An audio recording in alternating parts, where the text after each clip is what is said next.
എല്ലാവർക്കും എൻ്റെ നമസ്കാരം. അഗോരാഫോബിയ എന്നാൽ എന്താണ്? അഗോരാഫോബിയ മാറ്റിയെടുക്കാൻ, ക്യൂർ ചെയ്യാൻ desensitization തെറാപ്പി, അതുപോലെ പോസിറ്റീവ് ഇമേജിംഗ് തെറാപ്പി, ഇത് രണ്ടും എങ്ങനെ നിങ്ങളെ സഹായിക്കും? ഇതാണ് എൻ്റെ ഇന്നത്തെ വിഷയം. അഗോരാഫോബിയ എന്താണ് എന്ന് ഞാൻ എക്സ്പ്ലെയിൻ ചെയ്യേണ്ട ആവശ്യമില്ല. ഇർറാഷണൽ ഫിയർ, അടിസ്ഥാനമില്ലാത്ത പേടി. ഫോബിയ എന്താണെന്ന് നിങ്ങൾക്കറിയാം, അകാരണമായ പേടി. ആ സ്ഥലത്തേക്ക്, അല്ലെങ്കിൽ അഗോരാഫോബിയ എന്നാൽ ഒരു പർട്ടിക്കുലർ സ്ഥലത്തേക്കോ സാഹചര്യത്തിലേക്കോ നമ്മൾ പോകുമ്പോൾ അല്ലെങ്കിൽ പോകുന്നതിനെ കുറിച്ച് ആലോചിക്കുമ്പോൾ നമുക്കുണ്ടാകുന്ന അകാരണമായ പേടി, വിറയൽ ഒക്കെയാണ് ഈ അഗോരാഫോബിയ. ഉദാഹരണത്തിന്, ചിലർക്ക് വലിയ മാളുകളിൽ പോകുന്നതിൽ പേടി തോന്നാം, ചിലർക്ക് ലിഫ്റ്റിൽ കയറുന്നതിൽ പേടി തോന്നാം, ചിലർക്ക് ബസ്സിൽ യാത്ര ചെയ്യുന്നതിൽ പേടി തോന്നാം. സാധാരണ പേടി കുഴപ്പമൊന്നുമില്ല, അത് കുറച്ച് ദിവസം കഴിഞ്ഞാൽ എക്സ്പീരിയൻസ് ആകുമ്പോൾ മാറിക്കോളും. എന്നാൽ അഗോരാഫോബിയയിൽ ഇന്റൻസ് ഫിയർ ആണ്, അകാരണമായ ഡീപ്പായ വളരെയധികം ബുദ്ധിമുട്ടുളവാക്കുന്ന പേടി. ഈ പേടി കാരണം ഇദ്ദേഹത്തിന്, ഈ വ്യക്തിക്ക്, അഗോരാഫോബിയ ഉള്ള വ്യക്തിക്ക് ആ സാഹചര്യത്തിൽ പോകുന്നതിനെ കുറിച്ച് ആലോചിക്കുമ്പോൾ തന്നെ ശരീരമാസകലം വിറയ്ക്കാൻ തുടങ്ങുകയും കൈകാൽ തളരുകയും നെഞ്ചിരിപ്പ് കൂടുകയും ഒക്കെ സംഭവിക്കും. ഇതെന്തുകൊണ്ടാണ് സംഭവിക്കുന്നത്? അഗോരാഫോബിയ എന്ന് പറഞ്ഞാൽ അടിസ്ഥാനമില്ലാത്ത പേടി.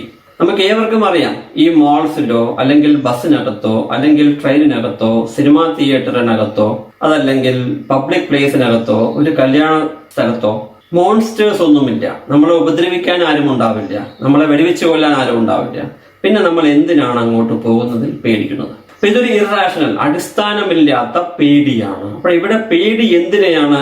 നമ്മുടെ ശരീരത്തിൽ വരുന്ന ഈ സിംറ്റംസിനെയാണ്. അതായത് ഈ വ്യക്തി എപ്പോഴെങ്കിലും ആങ്സൈറ്റി അറ്റാക്കിനോ അല്ലെങ്കിൽ പാനിക് അറ്റാക്കിനോ വിധേയനായിരിക്കാം. അങ്ങനെ വിധേയനായതിനു ശേഷം ആ ആങ്സൈറ്റി സിംറ്റംസ് അല്ലെങ്കിൽ പാനിക് അറ്റാക്കിന്റെ സിംറ്റംസ് വന്നതിനെ ഇദ്ദേഹം പേടിച്ചു. ഈ സിംറ്റംസ് എന്റെ എന്തോ പ്രശ്നമുണ്ട്, എന്റെ ശരീരത്തിൽ എന്തോ അസുഖമുണ്ട്, എന്റെ ഹൃദയത്തിനോ എന്റെ തലച്ചോറിനോ എന്തോ അസുഖമുണ്ട് എന്ന് പേടിച്ച് അവശനായ ആ വ്യക്തി പിന്നീട് അതേ സിംറ്റം വീണ്ടും ഉണ്ടാവാൻ സാഹചര്യമുള്ള സാഹചര്യങ്ങളെ സിറ്റുവേഷൻസിനെ അവോയ്ഡ് ചെയ്യും, പേടിക്കുന്നു. കല്യാണ സ്ഥലത്തായിരിക്കും ഇദ്ദേഹത്തിന് ഒരു പക്ഷേ പാനിക് അറ്റാക്ക് ഉണ്ടായിരിക്കുക. പിന്നീട് കല്യാണത്തിന് പോകുന്നത് തന്നെ അദ്ദേഹം നിർത്തും. കാരണം അവിടെ പോയാൽ വീണ്ടും പാനിക് അറ്റാക്ക് ഉണ്ടാകുമോ എന്ന പേടി. അപ്പൊ ഈ പേടികളെല്ലാം തന്നെ ഒരു പ്രാവശ്യം വന്നു എന്നാൽ അത് വീണ്ടും വരണമെന്ന് യാതൊരു നിർബന്ധവുമില്ല. പക്ഷെ ആ സിംറ്റംസിന്റെ കാഠിന്യം കാരണം, ഭീകരത കാരണം ഈ വ്യക്തി ആ സിംറ്റംസ് വീണ്ടും വന്നാൽ എനിക്ക് എന്തെങ്കിലും സംഭവിക്കും എന്നുള്ള രീതിയിൽ ചിന്തിച്ച് ആ സാഹചര്യത്തിൽ പോകുന്നതിൽ നിന്ന് തന്നെ പൂർണ്ണമായും അവോയ്ഡ് ചെയ്യുന്നു, എസ്കേപ്പ് ചെയ്യുന്നു. ആ സാഹചര്യത്തെ കുറിച്ച് ആലോചിക്കുമ്പോൾ തന്നെ ഇദ്ദേഹത്തിന് ആ പാനിക് അറ്റാക്കിന്റെ സിംറ്റംസ് വരാൻ സ്റ്റാർട്ട് ചെയ്യുന്നു. ഇതിനെയാണ് അഗോരാഫോബിയ. പലപ്പോഴും ഇതിന്റെ കോംപ്ലിക്കേഷൻ എന്ന് പറഞ്ഞാൽ ഈ വ്യക്തി വീട്ടിൽ നിന്നും പുറത്തേക്ക് ഇറങ്ങുകയില്ല, പേടിച്ച്. വീട്ടിൽ നിന്നും പുറത്തേക്ക് പോയാൽ പാനിക് അറ്റാക്ക് വന്നാലോ സിംറ്റംസ് വന്നാലോ എന്ന് പേടിച്ച് വീട്ടിൽ നിന്നും പുറത്തേക്ക് പോലും അദ്ദേഹം ഇറങ്ങില്ല. കോംപ്ലിക്കേറ്റഡ് ആയിട്ടുള്ള ഒരു പ്രശ്നമാണ് ഈ അഗോരാഫോബിയ. ഫോബിയ ജനറലി ഏത് ഫോബിയ ആണെങ്കിലും കോംപ്ലിക്കേറ്റഡ് ആയിട്ടുള്ള വിഷയമാണ്. അഗോരാഫോബിയയും അതുപോലെ തന്നെ. അഗോരാഫോബിയ നമുക്ക് പൂർണ്ണമായും മാറ്റിയെടുക്കാൻ പറ്റും, ട്രീറ്റ് ചെയ്ത് പൂർണ്ണമായും മാറ്റിയെടുക്കാൻ പറ്റും. ചില സാഹചര്യങ്ങളിൽ മരുന്നിന്റെ ആവശ്യം വരാം. മിക്കവാറും സാഹചര്യങ്ങൾ 90% കേസുകളിലും മരുന്നിന്റെ ആവശ്യം ഇല്ല. അങ്ങനെ ചെയ്യാൻ, മരുന്നിന്റെ ആവശ്യമില്ലാതെ ഇതിനെ ഓവർകം ചെയ്യാൻ ഉള്ള ചില CBT, cognitive behavioural therapy tips ആണ് ഞാൻ ഇന്ന് പറയുന്നത്. ഏറ്റവും പ്രധാനമായി കോഗ്നിറ്റീവ് ബിഹേവിയറൽ തെറാപ്പി സ്റ്റാർട്ട് ചെയ്യുന്നത് തന്നെ ശാരീരിക വ്യായാമത്തിലൂടെയും റിലാക്സേഷൻ ബ്രീത്തിങ്ങിലൂടെയുമാണ്. ശാരീരിക വ്യായാമം, ജിമ്മിൽ പോയി കസർത്ത് കാണിക്കുന്നതിലും ജോഗ് ചെയ്യുന്നതിലും നല്ലത് ഏതെങ്കിലും ഒരു ഔട്ട്ഡോർ ഗെയിമിൽ പാർട്ടിസിപ്പേറ്റ് ചെയ്യുക എന്നുള്ളതാണ്. ശാരീരിക വ്യായാമം ഏറ്റവും നന്നായി ഒരു വ്യക്തിക്ക് ലഭിക്കുന്നത് 1.5 മണിക്കൂർ നേരം ഔട്ട്ഡോർ ഗെയിമിൽ സമയം ചെലവാക്കുമ്പോഴാണ്, കളിക്കുമ്പോഴാണ്. രണ്ടാമത് റിലാക്സേഷൻ ബ്രീത്തിങ്. കണ്ണടച്ച് ഒരു സ്ഥലത്ത് റിലാക്സായി വളരെ മെല്ലെ ബ്രീത്ത് ചെയ്യുക.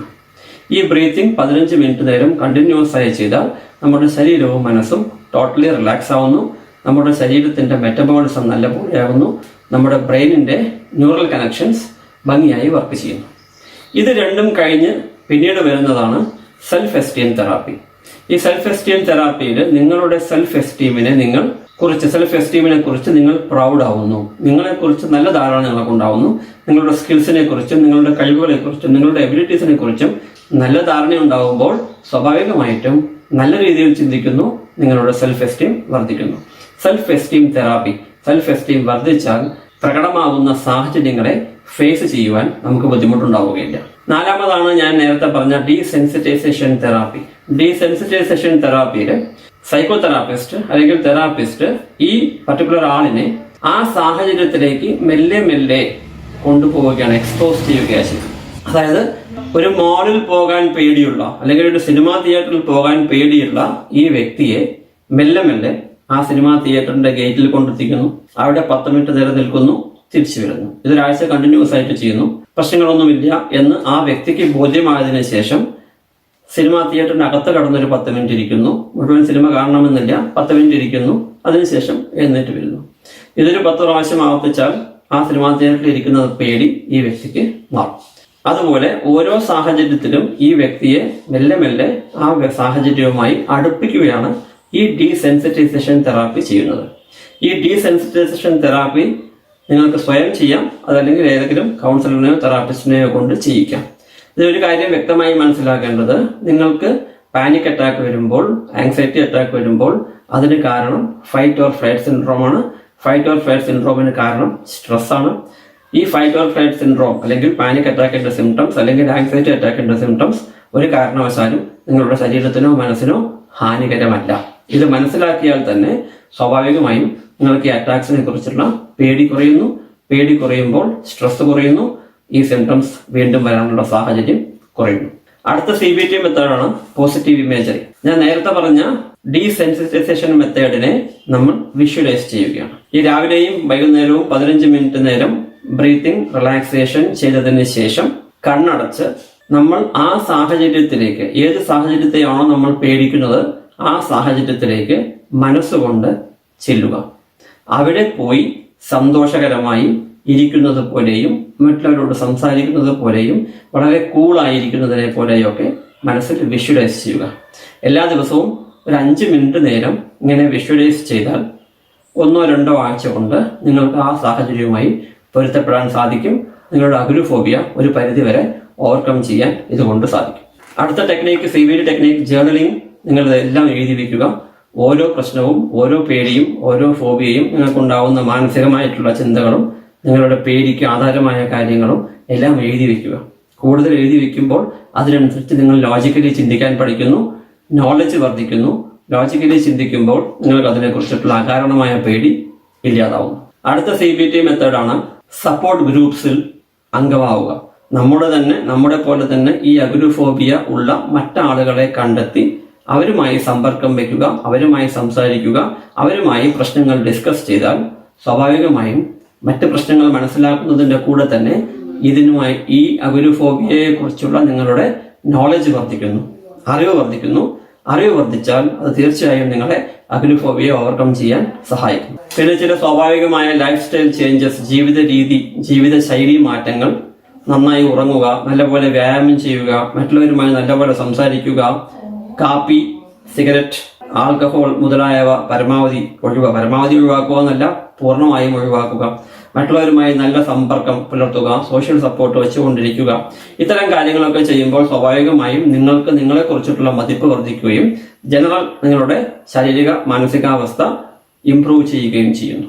അത് നിങ്ങളുടെ അഗോരാഫോബിയ ഓവർകം ചെയ്യുവാൻ സഹായിക്കുന്നു. എന്തെങ്കിലും സംശയമുണ്ടെങ്കിൽ ദയവ് ചെയ്ത് കമന്റ്സിൽ എഴുതുവാൻ മറക്കരുത്. ഞാൻ നിങ്ങളെ സഹായിക്കുവാൻ സന്നദ്ധനാണ്.